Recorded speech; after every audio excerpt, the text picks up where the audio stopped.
de l'amour, car après cela, je serai glorifié.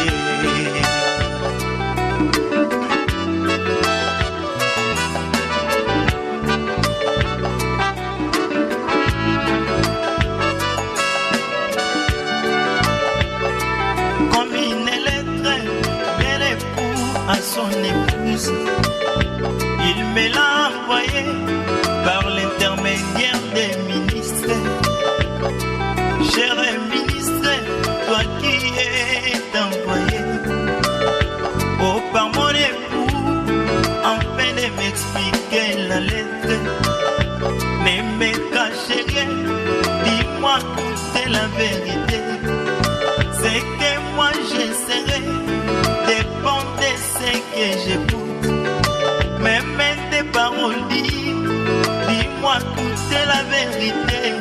Comme la parole est pour moi, donne-la moi avec sa rigueur.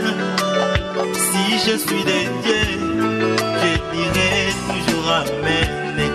Ce sera pour moi la gloire de supporter sa rigueur. Car après cela, je serai couronné.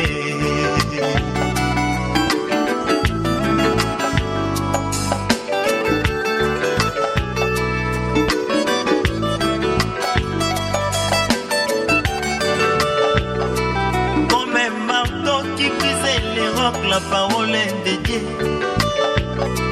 jusqu'à ce que la pierre prenne la forme. Autant que Salomon construisait les temples, c'était dans la carrière que la pierre prenait la forme. Et tous les bruits ne se trouvaient que dans la carrière. Et là où l'on construisait, il n'y avait aucun bruit. Aujourd'hui la carrière, c'est bien nos assemblées. Les marteaux, la parole est de Dieu, nous donner la forme. Mais bien que c'est difficile, ces coups de marteau, je sais, mon Seigneur, ce que tu veux que moi je sois sera manifeste à la fin du travail. Et en ce temps, nous vous savons nombreux, chers auditeurs de Mémo Radio, nombreux en train d'attendre votre émission Que la lumière soit. Nous sommes en train de donner de la lumière depuis 2-3 jours. On a parlé de la Sainte Seine, comment elle devrait se passer, à quelle est l'heure indiquée pour prendre la Sainte Seine. Nous avons parlé du port de voile par le pasteur Claude Bounanga, bien entendu. Il nous a expliqué que ces petits détails comptaient énormément dans l'observance ou l'observation de la parole de Dieu. Cependant, nous voulons... Pasteur, bonsoir d'abord. Bonsoir frère Alain. Frère Michel, bonsoir. Bonsoir frère Alain. J'ai voulu déjà me jeter dans l'eau. Bon, on va y arriver. Nous étions en train de dire, pasteur, que le port de voile faisait partie des petits éléments que les enfants de Dieu jugent que c'est les petits éléments, les petits détails de la parole de Dieu et que de temps en temps on les négligeait. Vous avez exposé à ce sujet, vous avez fait comprendre aux enfants de Dieu que même les moindres détails dans l'évangile sont importants. C'est des choses très très capitales. Mais entre-temps, pasteur, c'est comme si vous vous êtes arrêté seulement à ces deux éléments. Il n'y a pas d'autres éléments que les gens ne comprennent pas parce que c'est le langage de Paul. Nous sommes en train d'expliquer un peu le langage presque codé, difficile de notre frère Paul lorsqu'il a parlé. C'est pas évident de le comprendre. C'est pourquoi nous avons estimé qu'il fallait revenir sur ces éléments-là. Et pasteur, je pense quand même qu'il y en a d'autres. Oui, frère Alain, il y a beaucoup d'autres éléments que Paul a eu à toucher. Et beaucoup, alors là, beaucoup, parce que vous savez, la mission que Paul avait était une mission assez grande, celle d'éclairer les nations, parce que Paul avait reçu le ministère pour les nations. Dit l'Écriture, il avait été déclaré apôtre des nations. Donc c'était une lourde charge. Ils étaient à deux, donc Pierre devait s'occuper de ceux d'Israël et Paul devait traiter les nations. Mais un peu plus tard, Paul a traité et les nations et Israël parce que la doctrine a été donc éclairée, sinon que précisée par ce précieux frère Paul que nous sommes en train de témoigner ici. Donc dans ce sens-là, nous voulons toucher beaucoup d'éléments et évidemment, frère Alain, il n'y a pas que le port du voile dont Paul a traité, il n'y a pas que la Sainte Seine. Hein, vous avez Paul qui dit par exemple que nous devons tout manger. Manger tout ce qui se vend au marché. Hein, Paul dit que il est de la doctrine des démons d'interdire aux gens de manger certains aliments. Les aliments sacrifiés aux idoles. Paul dit que l'aliment ne rend pas impur. Il explique manger tout. Alors que du temps d'avant Paul, on continuait à interdire, par exemple, les viandes étouffées. La viande étouffée était une interdiction, mais Paul est en train d'expliquer que on ne doit plus regarder les animaux comme impurs. Voyez-vous, si quelqu'un doit manger le porc, il ne sera pas impur parce qu'il a mangé le porc, à moins qu'il soit allergique. Là, ça deviendra naturel. Mais s'il ne peut pas manger ça parce que le porc était impur, alors là, c'est mal comprendre les Écritures. Paul est en train d'expliquer là-dessus aussi, il a traité ce point-là. Il traite que nous devons manger tout ce qui se vend au marché. Donc si tu vois un frère manger le corbeau, ne sois pas scandalisé. Dieu a donné tout ça là pour le bien-être de l'homme. Voyez-vous, si tu vois quelqu'un manger le boa, le chimpanzé, je ne sais pas quoi, ce n'est pas un péché. À la lumière des Écritures, le frère Paul nous a éclairé sur ces choses-là pour dire que l'aliment ne rendra pas impur. Voyez-vous. Alors, Paul a touché beaucoup d'éléments qu'aujourd'hui, beaucoup ne veulent pas reconnaître. Il y a beaucoup d'autres éléments, en l'occurrence, un sujet qui est en train de conduire l'Église à la dérive. Lequel donc, pasteur?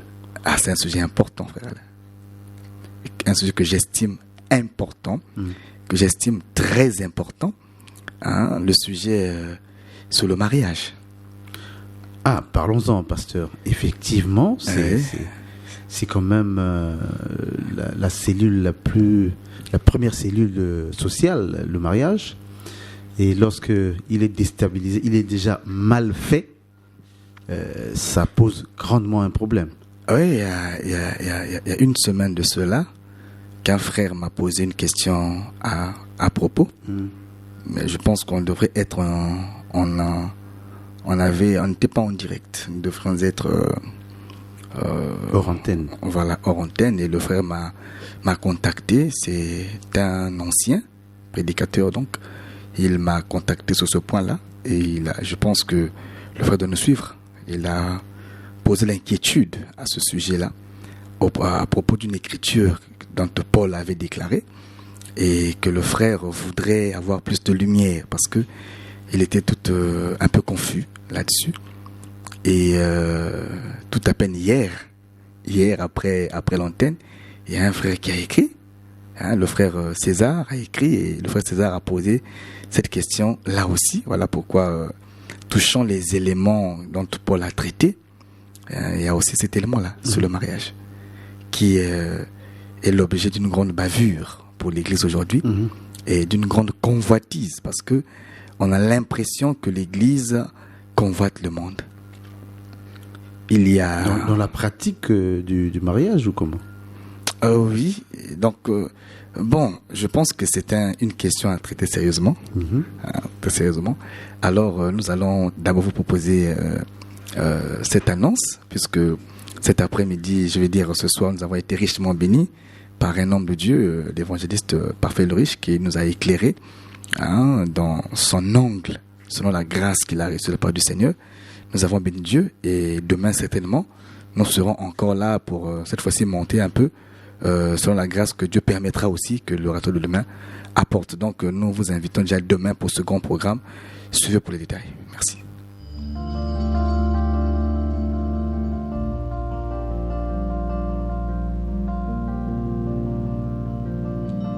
Habitants de la ville de Pointe-Noire, frères et sœurs bien-aimés, l'Église Le Rassemblement des Saints vous invite à prendre part au séminaire biblique qu'elle organise à la base Socoprise vers le Pan. Date du mardi 4 au samedi 8 septembre à partir de 17h et ce jusqu'à 20h sous le thème « Celui-ci aussi est un fils d'Abraham » tiré de l'évangile de Luc chapitre 19 au verset 9. Avec comme orateur pasteur Armand Ngoulou, pasteur Yvan Yala, pasteur Clide Mundanga et l'évangéliste Ulrich Parfait. Pour tout contact, appelez au 04 020 26 98. Que Dieu vous bénisse. Voilà, vous avez suivi l'annonce qui est en train de passer depuis quelques jours déjà. Nous avons commencé un séminaire à l'église Le Rassemblement des Saints il y a quelques jours et il se poursuit. Ce soir, comme a dit le pasteur Clide Mundanga, il y a eu un autre orateur, une autre grâce, un autre ministre de la parole qui a fait plaisir aux oreilles de nos bien-aimés ce soir à l'église Le Rassemblement des Saints. Demain, il se poursuit pour prendre fin le samedi après-demain. Donc nous estimons que les violents de la parole, ceux qui aiment le Seigneur Jésus-Christ, n'hésiteront pas à prendre part à ce formidable séminaire qui est en train de se passer à notre église, le Rassemblement des Saints. Pasteur, nous revenons donc à ce sujet si délicat qui est le mariage. Quels sont les éléments pour ce soir que vous pouvez nous apporter à ce sujet, pasteur? Déjà, à ce sujet, nous sommes en train d'expliquer le langage de Paul, suivant une question qui a été posée, qui nous conduit jusque-là. Et le langage de Paul, dans le livre d'Hébreux, chapitre 13, à partir du verset 14, verset 4, on va traiter ça tout à l'heure. Et je souhaite aussi rappeler aux auditeurs que loin de nous, ici, la pensée de vouloir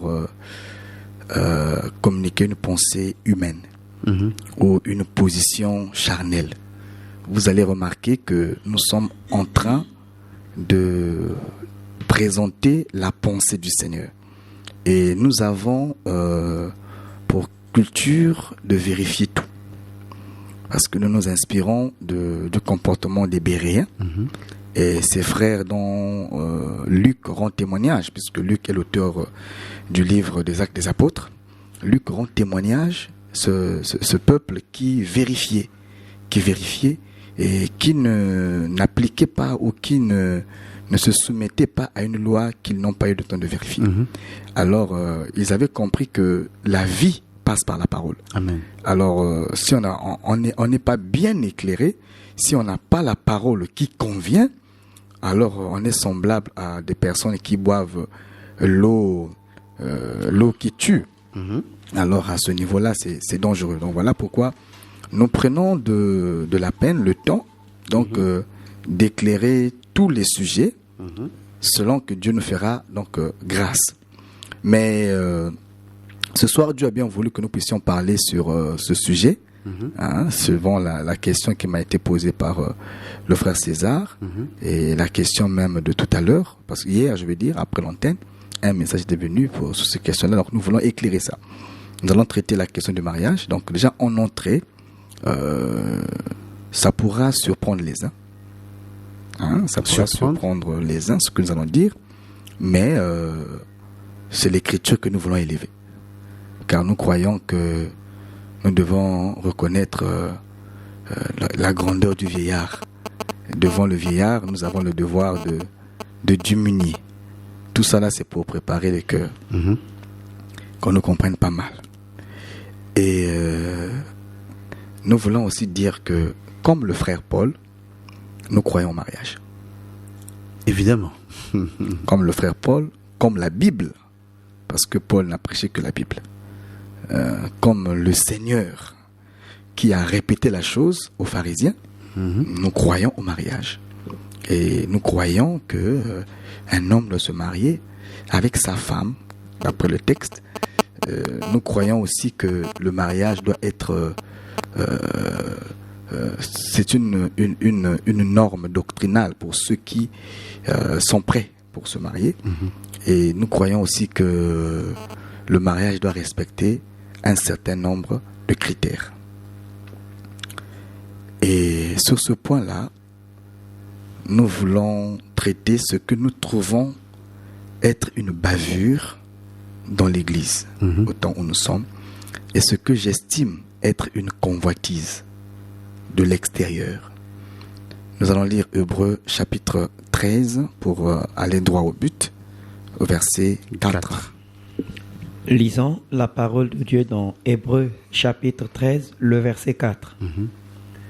Que le mariage soit honoré de tous, et le lit conjugal exempt de souillure, car Dieu jugera les impudiques et les adultères.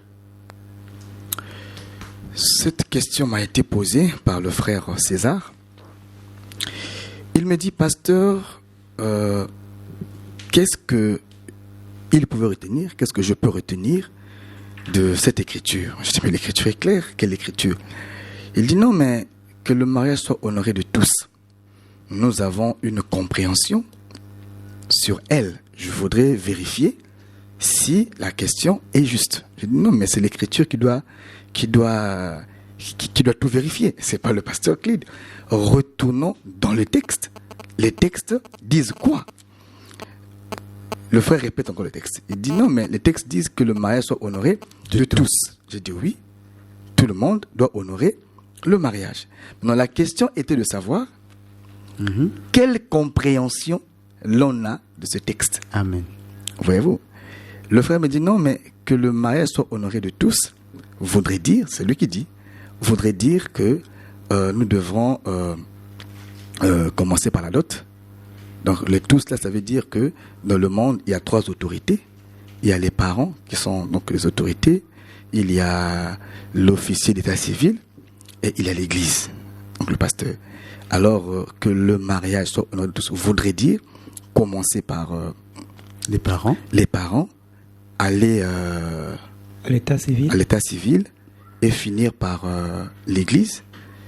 Bon, j'étais étonné. J'ai dit au frère, ça c'est un raisonnement. Ce n'est pas la parole du Seigneur.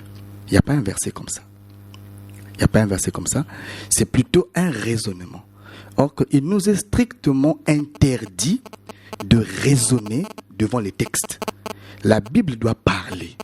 Voyez-vous? J'ai dit au frère, le mot honorer n'est pas synonyme de célébrer. Déjà. On ne dit pas que le mariage soit célébré de tous. Attention. Nous parlons français ici. On dit que le mariage soit honoré, c'est-à-dire respecté. Donner un profond respect. On ne dit pas célébrer. Déjà, quand on tombe là-bas, on est perdu. C'est pas ce que le texte dit. L'écriture, le même frère Paul dira aussi, honorer vos autorités. Si honorer voudrait dire célébrer, alors nous recevons par là aussi le droit de célébrer les autorités. Ce que nous ne pouvons pas faire. Parce que le même texte, le même Paul qui dit que le mariage soit honoré de tous, dit aussi nous devons honorer les autorités. Voyez-vous? Alors, si cette phrase, nous donnait le droit de prendre le mariage pour en faire une célébration ecclésiastique, alors ça devient de l'abomination. Qu'est-ce que nous voulons dire? La dot est doctrinale. Quand Jacob est allé travailler chez Laban, il avait payé la dot. Et la dot est liée à la coutume, à la tradition. Chaque tradition a ses normes. Lorsque Jacob a travaillé, je prends un témoin, et il a voulu prendre Rachel, et Laban a dit, il n'est pas de notre coutume ici de donner la sœur cadette avant la sœur aînée.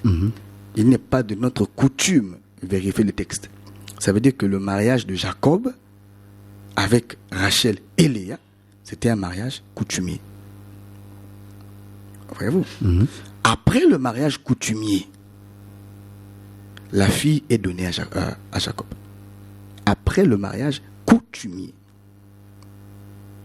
la fille est donnée à Jacob.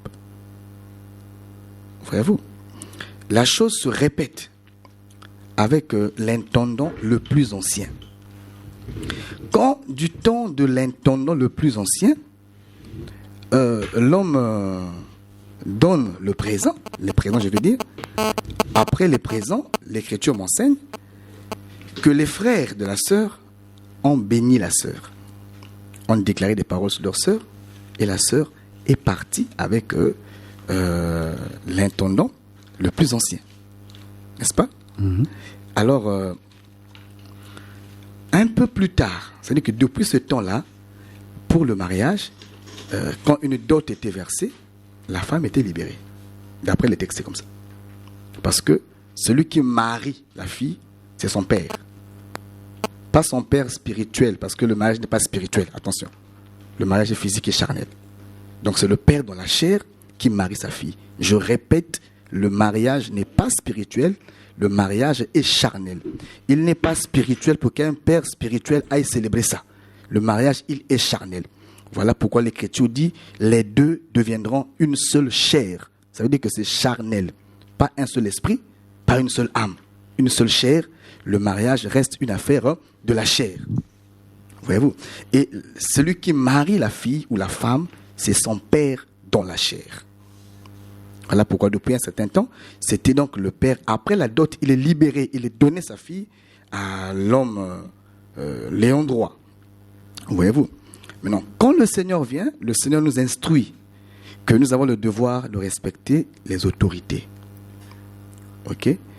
Et de rendre à César ce qui est à César. Alors à cet instant-là,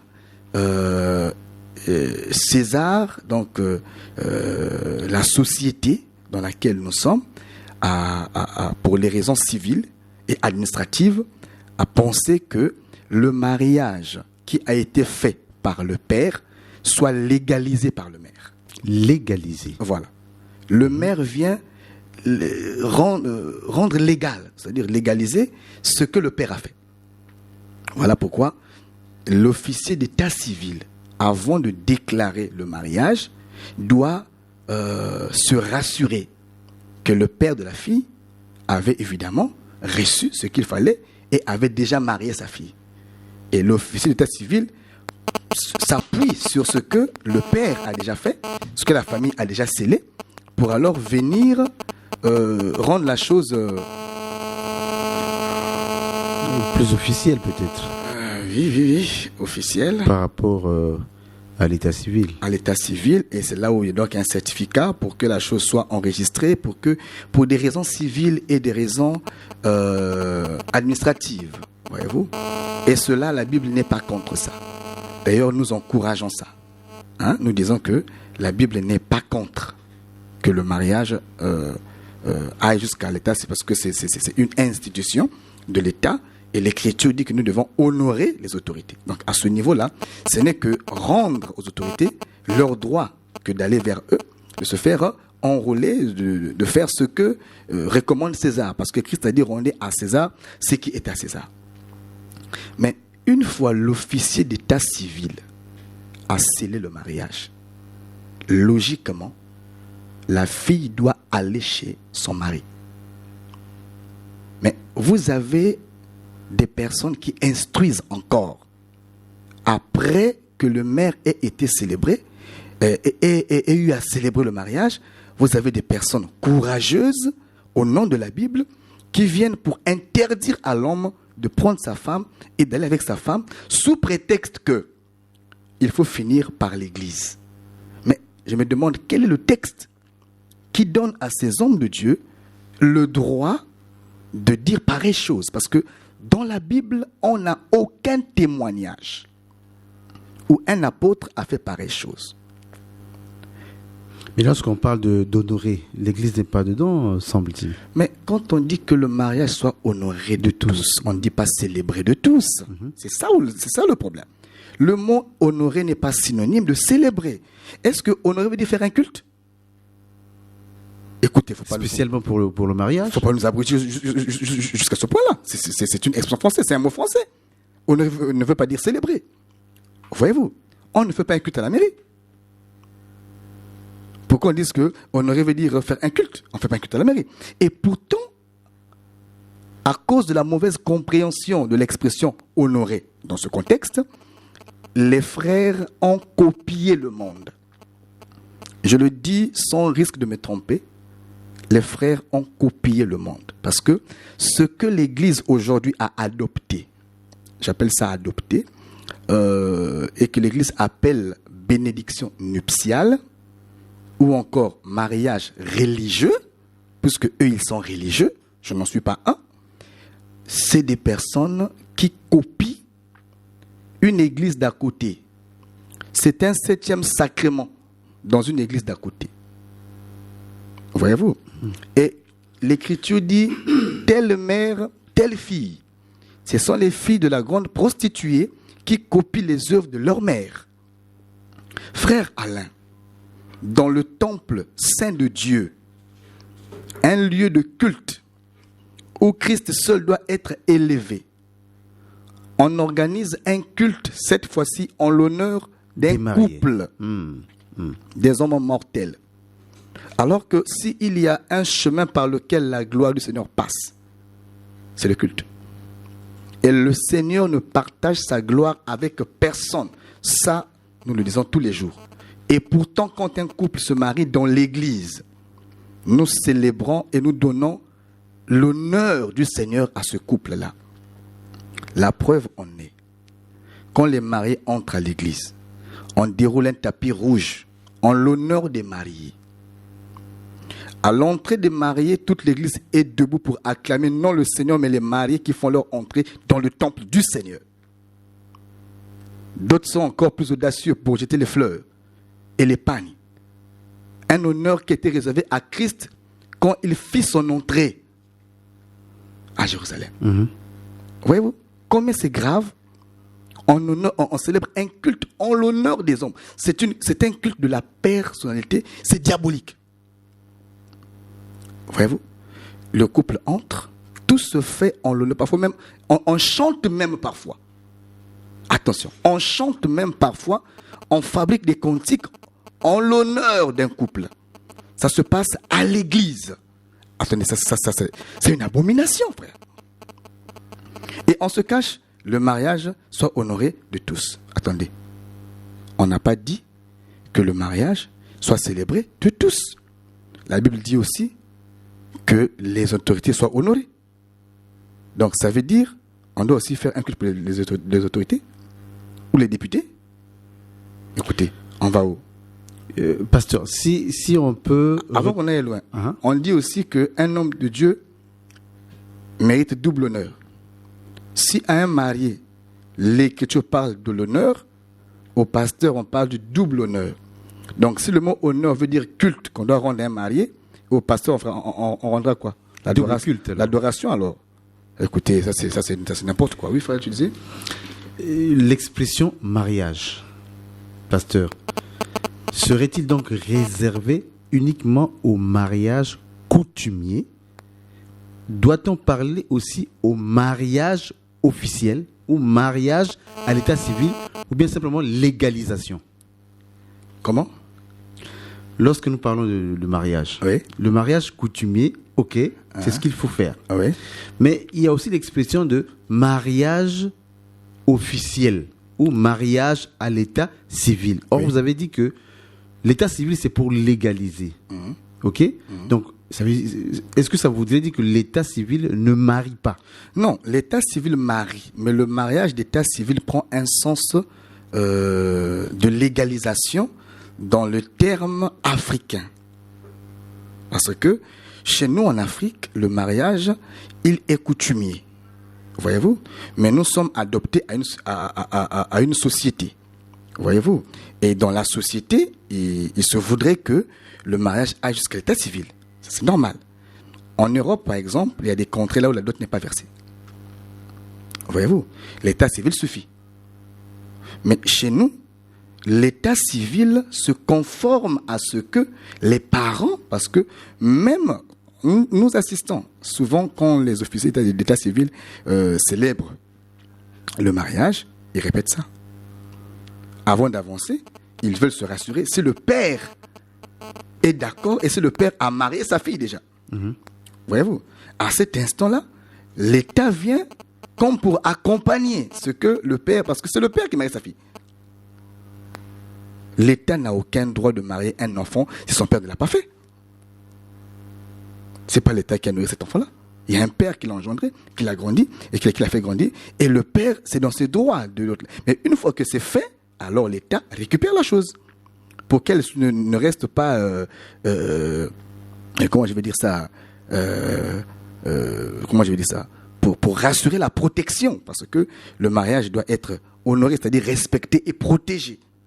Et l'État s'imprègne par cet acte-là pour assurer la protection, délivrer même un certificat pour valoriser ce qui a été fait. Voyez-vous? Mais la base de tout, c'est la dot qui est versée. Parce que ça, dans chaque mariage qui se passe, les officiers ne cessent de répéter ça. J'ai une belle, l'autre là, c'est un bien-aimé, c'est l'ancien Douli qui dit « Bonsoir l'homme de Dieu, la suite de ce verset répond lui-même à cette question. Je crois que ça veut dire tout simplement que tout être humain doit honorer le mariage parce que Dieu jugera les fornicateurs. L'écriture est très claire. Merci pasteur. Voilà un frère qui m'embrasse. Que Dieu te bénisse, homme de Dieu. » Voyez-vous? Donc il y a des frères qui connaissent ça aussi.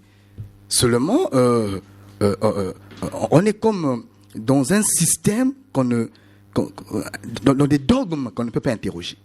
Dès que tu touches ça, tu deviens fornicateur. Non frère, tu es fornicateur. Non frère, tu es comme ça. Non, nous voulons dire la chose telle qu'elle est. On n'est pas pour amuser. Quelqu'un m'a dit qu'un pasteur n'est pas celui qui donne des massages, mais celui qui donne le message. Donc on est là pour prêcher, pour dire ce que Dieu pense, ce que Dieu dit, et non ce que nous pensons, pas ce qui nous arrange. Frère Alain, l'officier d'état civil, lui seul, qui d'après la loi a le mandat de mettre l'anneau dans le doigt des mariés. Nous arrivons à l'état civil, l'officier d'état civil a pris l'anneau, il a placé dans le doigt de la fille comme de l'homme. Le mariage est scellé. On a acclamé l'État à sceller le mariage. Vous arrivez à l'église, le pasteur ôte l'anneau. Pour refaire l'action. Pour refaire l'action. De quel droit un pasteur se permet de faire pareille chose? Et parce qu'il marie maintenant. Mais non, c'est parce qu'on est au Congo. C'est parce qu'on est au Congo. C'est un acte qui peut se faire qui peut être poursuivable. Oui, de poursuite. C'est pas normal. Ça c'est déshonorer l'État. C'est manquer le respect à l'autorité d'état civil. Il a scellé ça par le droit. Et toi, tu viens retirer ça par rapport à quoi? Par rapport à quelle écriture aussi? Surtout, oui. Même en Israël, on ne fait pas ça. Le pasteur a un devoir, celui de bénir. Et non de faire les tracasseries du maire. Non, écoutez. Tu viens à l'église, tu demandes à l'église, qui est contre ce mariage? Écoutez, il ne faut pas faire des rituels à l'église, attendez. C'est un culte que vous faites. Rituel. Qui est contre le mariage? Le père a donné sa fille. L'État a scellé. Qui sera encore contre? Et on s'amuse juste comme ça là. Et là où pour mettre le comble dans la chose, dans le temple de Dieu, en plein culte soi-disant, le pasteur avec un esprit très audacieux et impudique demande au couple de prouver qu'ils s'aiment. Et très souvent, dans ces cultes religieux, vous allez remarquer que c'est le moment le plus attendu. Tout le monde est debout. On acclame un couple qui s'embrasse dans l'église en plein culte. C'est très sale. Culte du Seigneur. Non, ça c'est pas culte du Seigneur, c'est culte des mariés. Dieu n'est pas là. Dieu n'est pas là. Et c'est parce qu'on a mal compris Paul. Paul dit que le mariage soit respecté de tous. Le mot honorer là-bas veut dire respecter. Prenez plusieurs versions, vous allez voir. Ça veut dire respecter, comme l'ancien de lui vient d'insister. Ça ne veut pas dire célébrer. Comment on arrive au point de célébrer un culte pour les mariés? Attendez, le culte c'est pour Jésus. je comprendrais volontiers les Écritures avec. Un couple s'est marié, l'Église l'a accompagné, on est parti à la dot, on est parti à la mairie, le couple, il est marié. Maintenant, si nous avons culte ce samedi-là, parce qu'il ne faut pas faire un culte pour les mariés, c'est là où le bas blesse. D'habitude, le culte, c'est dimanche, mais dimanche. à cause du mariage, Voilà. on dit, bon, ben, on ramène ça à samedi. À samedi. Donc le culte du samedi est fait en l'honneur des mariés. Explicitement. Qu'on ne s'en trompe pas. Même si on peut dire non, c'est pas ça, c'est ça. Toi, tu n'as pas culte samedi. Parce qu'il y a mariage, tu mets un culte samedi. C'est quoi? Voyez-vous? Et parfois, l'église est peinte, décorée au gré des mariés. Donc c'est vraiment un culte rendu en l'honneur des mariés. Mais nous nous sommes aveuglés pour ne pas voir en face la réalité. C'est une déviation, mais qu'on ne veut pas dire. Parce qu'on s'est habitué à ces dogmes-là. Mais qui est une déviation qui égare le peuple. Il n'y a aucune écriture qui dit ça. Frère, toi qui prends ce témoin-là, laisse ce témoin-là. Le mariage doit être honoré de tous, ne veut pas dire célébrer de tous. L'expression est claire. Et honorer ne veut pas dire aussi faire un culte. C'est pas ce que ça veut dire. Sinon, le pasteur devrait avoir droit aussi à un culte. Parce que la même Bible dit que le pasteur mérite double honneur. Au marié, c'est juste l'honneur. Mais au pasteur, c'est double honneur. Voyez-vous? Donc, ça veut dire que le pasteur, donc, si on doit comprendre dans l'honneur célébrer un culte, alors il faut pas qu'on ait des pasteurs qui réclament l'adoration. Mais c'est dû à quoi, pasteur? Est-ce que c'est pas l'esprit de fête? Parce qu'on aimerait bien toujours fêter. C'est le monde dans l'église. Ah, voilà. On veut faire comme les autres. C'est ce que nous appelons bénédiction nuptiale. Vérifions. C'est une inspiration d'une église d'à côté que je tais le nom. Dans cette église-là, une église européenne, dans cette église-là, le mariage religieux, comme c'est une église religieuse, le mariage religieux est considéré comme le 7e sacrement. Ça commence de là. C'est une inspiration européenne, cette église-là. Voyez-vous? Et c'est ce que nous aussi, nous avons commencé à copier. C'est de la convoitise. Vous allez remarquer ce qui avait énervé Dieu du temps de Samuel. Il est vrai que après Samuel, ses enfants avaient des failles, n'arrivaient pas vraiment à gérer convenablement. Dieu aussi en était conscient. Dieu voyait aussi. Voyez-vous? Et Dieu déjà avait même dit à Samuel que ses fils ne devraient pas, il devrait leur retirer ça parce que il commençait à aimer ses fils plus que Dieu. Et ses fils étaient en train de faire des bavures. Dieu était informé, était conscient. Mais une chose a choqué Dieu. Quand les anciens d'Israël viennent à Rama, je suis dans 1 Samuel 8, viennent à Rama pour rencontrer le prophète Samuel, ils vont dire à Samuel, non, Samuel, nous sommes pas, toi tu étais un homme bien, intègre, mais tes fils sont en train de faire la pagaille. Samuel a reconnu ça. Voyez-vous? Ils vont dire à Samuel, non, donc nous voulons que tu puisses nous oindre un roi, comme ça se passe dans d'autres pays.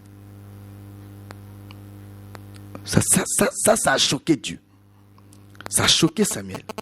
Il ne cherche pas Samuel qu'on a rejeté, mais c'est Dieu qu'on rejette. C'est Dieu qu'on rejette parce que ce qui leur motive, c'est de faire comme les autres nations. Voyez-vous? Et Dieu leur dit, écoutez, avoir un roi, il y a tel inconvénient. Il y a tel inconvénient, il y a tel inconvénient, il y a tel inconvénient. Laissez-moi vous diriger. Le peuple dit oui, nous savons, on peut faire ça. Nomme-nous un roi comme dans les autres nations. Ça, c'est la convoitise. Chercher un roi, c'est pas mauvais.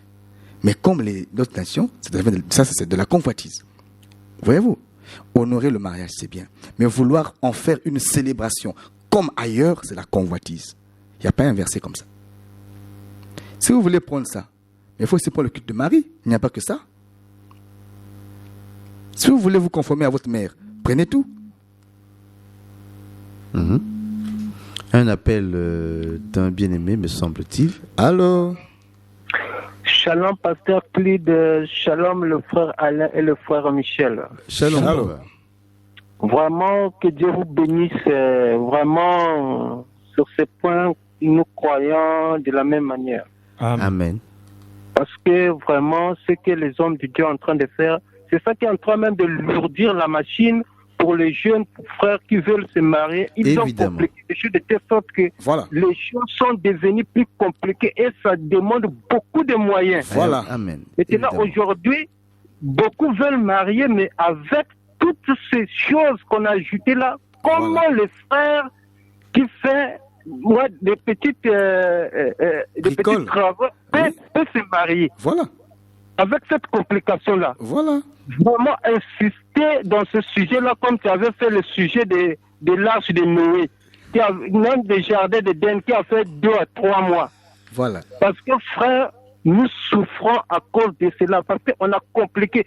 Ça c'est devenu 3 mariages. Voilà. 3 mariages, ça n'existe pas dans la Bible. Jamais.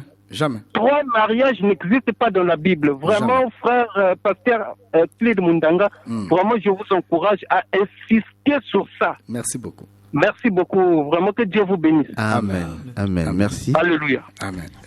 Nous avons encore un message. Merci beaucoup, frère, notre précieux frère. Voilà encore un message qui vient dans le même sens. Un autre appel. Allô? Allô. Bonsoir, pasteur Clyde. Bonsoir, frère Alain. Bonsoir. Et le frère Oscar. Ah, frère précieux Oscar. frère. Merci. Bon, j'ai deux petites questions. Mhm. Oui. Mariage, une sur la Sainte Seine. Mhm. Sur le mariage, je veux juste savoir, est-ce que on peut retrouver dans une église un pasteur qui vit maritalement? Donc, un pasteur qui vit maritalement, peut-il conduire une église? Mhm. Merci. Merci beaucoup. Et Ensuite. la question sur la Sainte Seine, Mhm. est-ce qu'il y a une disposition particulière à prendre avant de prendre la Sainte Seine? Du genre? En fait, la préparation. Est-ce qu'on peut prendre la Sainte Seine à n'importe quel moment? Je veux dire la conduite, quoi. La conduite à tenir. Est-ce qu'il y a une conduite à tenir? Vous n'avez pas une idée Prendre la plus, Sainte Seine. une idée plus spécifique, bien aimé? Bon, je veux prendre un exemple. Mhm. Je commets par exemple un péché. Mhm. Est-ce qu'après avoir commis, je peux aller prendre la Sainte Seine? Ah, c'est donc ça, ok. Merci. Merci C'était tout, beaucoup. hein? C'est tout, c'est tout. Ok, merci merci beaucoup, frère Oscar. Bon, je préfère qu'on commence par traiter la question relative au sujet sur le plateau. Toutefois, on va récupérer aussi la question sur la Sainte Seine, qui est d'ailleurs toute claire. Hein? Bon, on peut reprendre à ça aussi. On ne peut pas monter à la table du Seigneur avec un état impur. Amen. Un appel. Allô? Allô? Allô, bonjour, Bonjour. Bonjour. les hommes de Dieu. Bonjour, Je suis le frère Chancel. frère Chancel. Je voudrais poser la question, je voudrais aussi que vous expliquiez comment, parce qu'avant le mariage, il y a d'abord une période De fiançailles. dont on parle des fiançailles, voilà. Comment ça peut se passer à l'église? Comment un pasteur peut manager une relation entre une sœur et un frère? Mhm. D'accord, c'est tout comme question Oui, pour le moment. pour le moment. Ok, merci Merci beaucoup. Je vous en prie. Donc, pasteur, vous disiez Donc, que...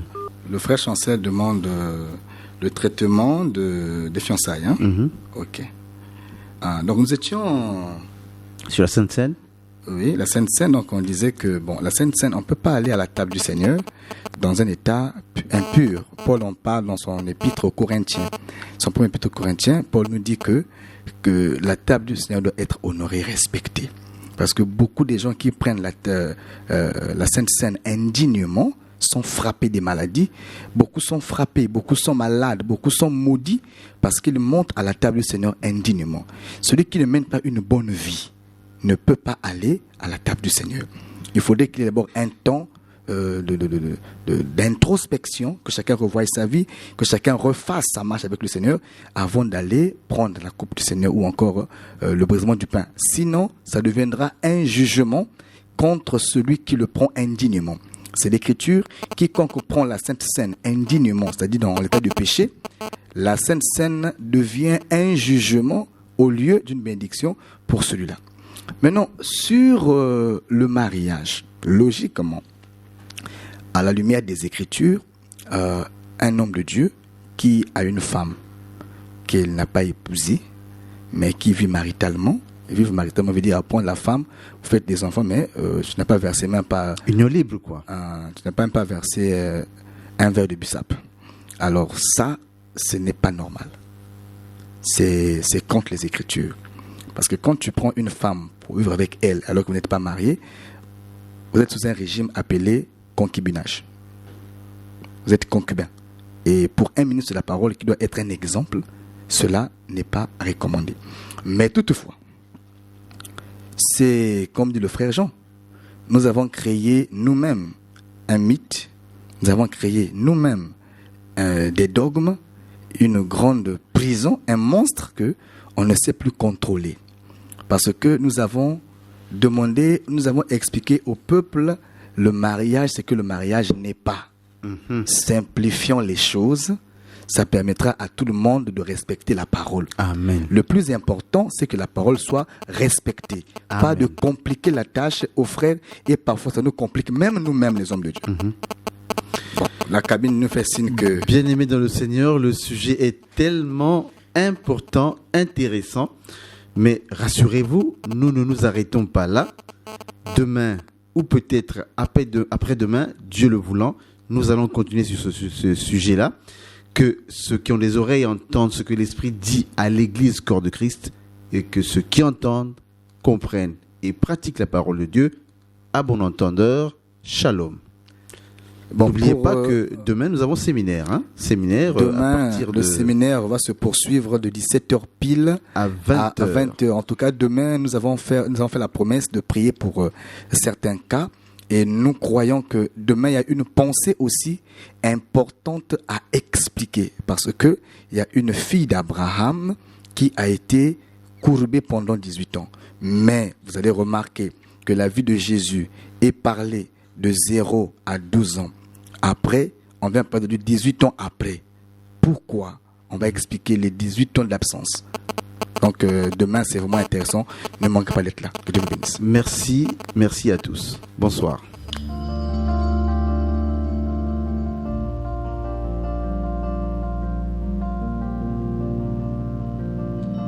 Habitants de la ville de Pointe-Noire, frères et sœurs bien-aimés, l'Église de Rassemblement des Saints vous invite à prendre part au séminaire biblique qu'elle organise à la base Socoprise vers le Pan. Date du mardi 4 au samedi 8 septembre à partir de 17h et ce jusqu'à 20h sous le thème « Celui-ci aussi est un fils d'Abraham » tiré de l'évangile de Luc chapitre 19 au verset 9. Avec comme orateur, pasteur Armand Ngoulou, pasteur Yvan Yala, pasteur Clide Mundanga et l'évangéliste Ulrich Parfait. Pour tout contact, appelez au 04 020 26 98. Que Dieu vous bénisse.